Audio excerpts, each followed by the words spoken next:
Nouvel éclairage, conversation cruciale, aujourd'hui pour parler de la sécurité psychologique dans un échange. Pourquoi est-ce qu'une conversation dérape, tourne au vinaigre? Pourquoi est-ce que les gens parfois prennent les choses mal, se mettent sur la défensive? En fait, la raison est simple, c'est parce qu'il manque de sécurité dans l'échange. Alors, pour comprendre ce concept de sécurité psychologique, je voudrais en fait illustrer ceci avec un principe qui est le suivant. Les gens ne se mettent pas sur la défensive à cause de ce que vous dites, ce n'est pas le contenu de votre message qui en est la cause, ils se mettent sur la défensive à cause des intentions qu'ils vous prêtent, les raisons qui selon eux vous poussent à dire ce que vous dites.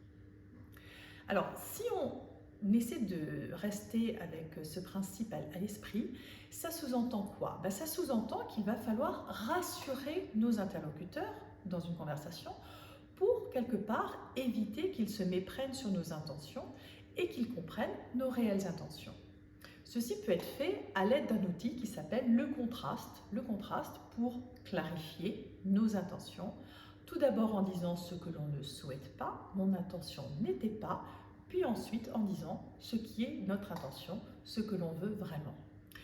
Comment l'utiliser? En fait, imaginez que vous venez de dire à quelqu'un « Attention, tes fournisseurs risquent d'avoir du retard et tu ne pourras pas forcément atteindre ton objectif. » Et la personne vous a répondu sur la défensive « Ah oui, parce que toi tu tiens toujours tes objectifs. » Bien, la conversation a dérapé, vous n'étiez pas mal intentionné, mais l'autre a mal interprété vos propos.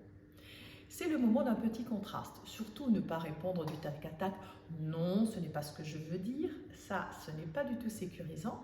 Mais au contraire, avec un contraste, on pourrait simplement dire « Mon intention n'était pas de sous-entendre que tu n'étais pas professionnel, mon intention était simplement de t'alerter par rapport au fournisseur. » Voilà, c'est comme ça que fonctionne un contraste. Et c'est ce qui peut nous aider lorsque les gens se mettent sur la défensive à rembobiner et à reformuler ce que nous voulons tout en restant dans le dialogue. Voilà, c'était un petit outil à nouveau de conversation cruciale. Si vous voulez en savoir plus, je vous invite bien sûr à vous référer au livre. À bientôt!